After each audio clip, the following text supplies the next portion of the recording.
4월 7일 보궐선거에서 5장 23개 세부 공약을 선거 공보에 올렸습니다. 큰 제목만 열거하면은 첫 번째가 교통소통 2배속, 둘째가 스피디한 주택 공급, 셋째가 서울 대개조 및 뉴 서울 플랜, 넷째가 코로나 위기 대응, 다섯 번째가 그물망 복지 내용입니다.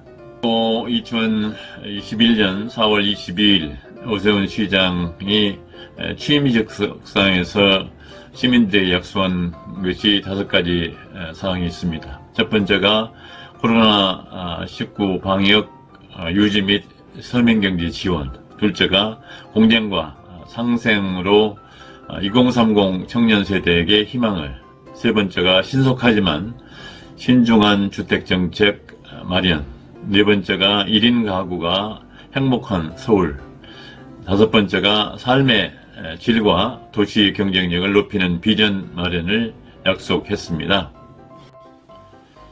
이상에서 열거된 오 시장의 5대 선거 공약이나 취임사의 5대 약속 중 코로나19 방역을 제외하고는 내년 임기 1년 동안에는 준비는 할 수 있지만 시스템을 구축하여 실천할 수는 없다고 생각합니다. 어느 과제나 시의회와 자치구와 중앙정부와 시민들의 적극적인 지원 없이는 추진할 수 없는 내용들이기 때문에 사면초가에 갇힌 오 시장의 노력만으로는 거의 실천 불가능하다고 생각을 합니다. 오 시장은 과거 5년의 경험을 바탕으로 앞으로 1년 동안 혼신의 힘을 다 쏟아부어 수도 서울을 세계적인 인류 도시로 만들겠다는 각오와 열정은 넘쳐납니다. 그러나 운 좋게 다음 5년 동안의 기회가 주어진다면 못다한 일을 남지 않게 준비를 해야 될 것입니다. 총 10년 동안 시장에 재직하면서도 하고 싶은 일이 남아있다면 그건 본인의 능력 부족이고 개인의 욕심이므로 시민들은 다른 사람을 기다릴지도 모릅니다. 10년이면 강산도 변한다는 말이 있죠. 앞으로 1년 오 시장이 시정을 추진하는데 정치적인 허들이 놓여있고 사회적인 남초와 지뢰가 매설되어 있음은 지난 동영상에서 살펴보았습니다. 이런 상황에서 오 시장이 선택할 수 있는 수단은 시장 고유 권한 중에서 선택과 집중 전략을 구사하여야 할 것입니다. 예컨대 앞으로 1년 동안 예산과 시간이 적게 들지만 그 성과가 커서 시민들이 감동하도록 하기 위해서는 행정 서비스 시스템을 혁신해야 합니다. 서울시정 시스템의 혁신 없이는 세계 인류 수도로의 발전과 시민들의 감동을 기대할 수 없습니다. 따라서 여기서 제안하는 행정 서비스 시스템 혁신 전략 과제 중에서 실천 가능한 과제를 선택하여 집중 관리하시기 바랍니다. 관련하여 서울시장은 혁신 부서로 하여금 행정 혁신을 도모하고, 이와 관련하여 서울시장은 혁신 부서로 하여금 행정 혁신의 목표를 설정하고 이를 관리하도록 해야 할 것입니다. 서울시장은 행정 서비스 시스템을 오염시키고 있는 10거지약 10가지 악입니다. 10거지약 파괴를 행정 혁신의 목표로 설정해야 할 것입니다. 서울시정 서비스의 폐쇄성, 불합리성, 비효율성, 형식성, 전문성, 비신속성, 불공정성, 불편성, 난해성, 불안정성을 파괴해야 될 것입니다. 오늘은 첫째, 행정 서비스의 폐쇄성을 파괴해서 열린 행정 서비스 체제로의 혁신을 제안합니다. 첫 번째, 디지털 시대에 걸맞는 물리적이고 심리적인 장벽을 허물어 버려야 됩니다. 시 경계를 초월한 행정, 시민과 공무원의 협력, 사회계층 간의 유화감 해소, 조직 내 계층 간의 상하 소통, 가정과 사회의 연계, 공사 간의 정보 공유와 교류가 필요합니다. 요컨대 정책 기획부터 정책 결정, 정책 집행이나 정책 평가 과정에 두루 열려 있어야 합니다. 열림의 가치는 어울림과 소통을 위한 조직 체계를 혁신함으로써 실현될 수 있습니다. 둘째, 시청 공무원들의 고정관념을 파괴해야 됩니다.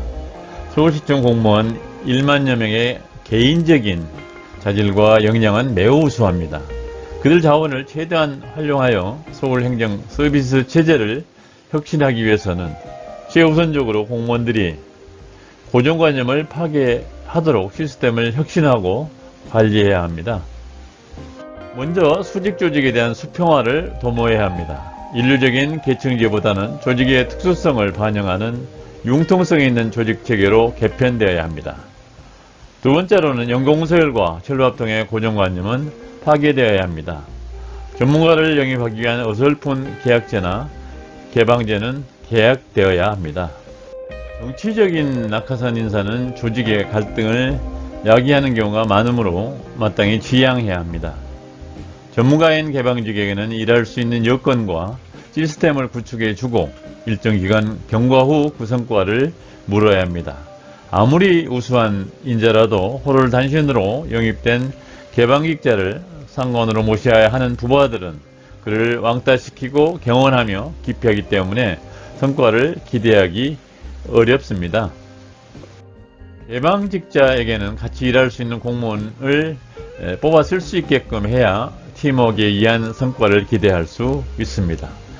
개방직자의 업무 처리 성과를 객관적으로 평가하여 민간에 버금가는 보수와 직장의 계속성을 보장해 주어야 합니다. 그렇지 않으면 그들은 미련 없이 시청을 떠나고 말 것입니다. 세 번째, 인사에 있어서 성별, 학력, 연령, 출신 지역 등 마피아적 파벌적 인사는 파괴되어야 합니다. 네 번째, 관료주의나 관행에 대한 고정관념은 파괴되어야 합니다. 면대면이나 무조건 지배복종을 기대하는 조직관리는 시대적 착오적입니다. 둘째, 열린 공간적 행정 서비스 시스템을 구축해서 한정된 공간 자원을 최대한 활용해야 합니다. 특정 계층의 사적 공간이라도 공적 공간으로, 특정 공적 공간이라도 사적 공간으로 활용될 수 있어야 합니다. 시대 흐름에 발맞추어 재택근무를 활성화해야 합니다. 예컨대 지하철역 내 공간을 전시 공간으로 활용하거나 각급 학교 운동장을 야간 주차장으로 활용해야 합니다. 세 번째, 각국 수도 간 교류 협력 시스템을 과감하게 구축해야 됩니다. 서울은 대한민국 수도로서 선진 외국의 수도와 동남아 도시국가인 홍콩이나 싱가포르와 상호 협력을 실질적으로 확대해야 합니다. 따라서 이들 대도시에 공무원을 파견하여 앞서가는 도시 행정을 벤치마킹하여 블루오션을 찾아내서 전략적 산업을 육성해야 합니다. 네 번째, 열린 조직 문화를 형성해야 합니다.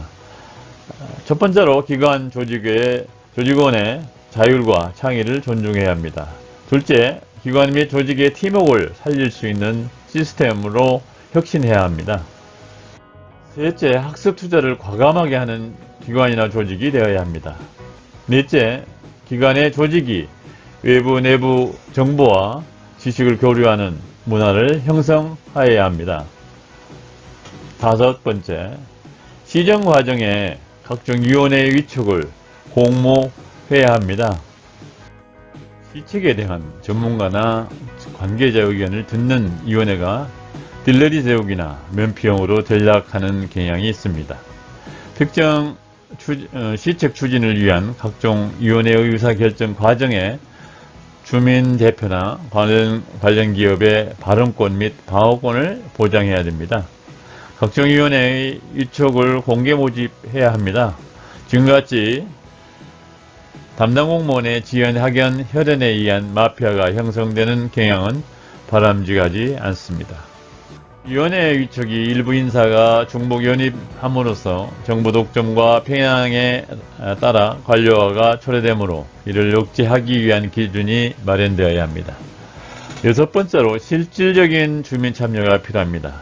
서울시정의 정책기획이나 정책결정, 집행, 평가 과정에 시민의 실질적인 참여를 확대하여야 합니다. 이를 위해서 청와대에서 시행하고 있는 국민청원제도를 벤치마킹하여 시민청원제도를 도입해야 합니다. 또한 시민의 날에 시민제한 박람회를 개최하거나 외국인 시정자문단이나 시정모니터단을 구성해서 운영하여야 합니다. 7번째, 공무원의 해외 교육 연수 프로그램을 대폭 확대해야 합니다. 서울시 공무원이 외국 수도의 행정 서비스 시스템을 벤치마킹하기 위하여 상호 파견 연수 제도를 확대해야 합니다.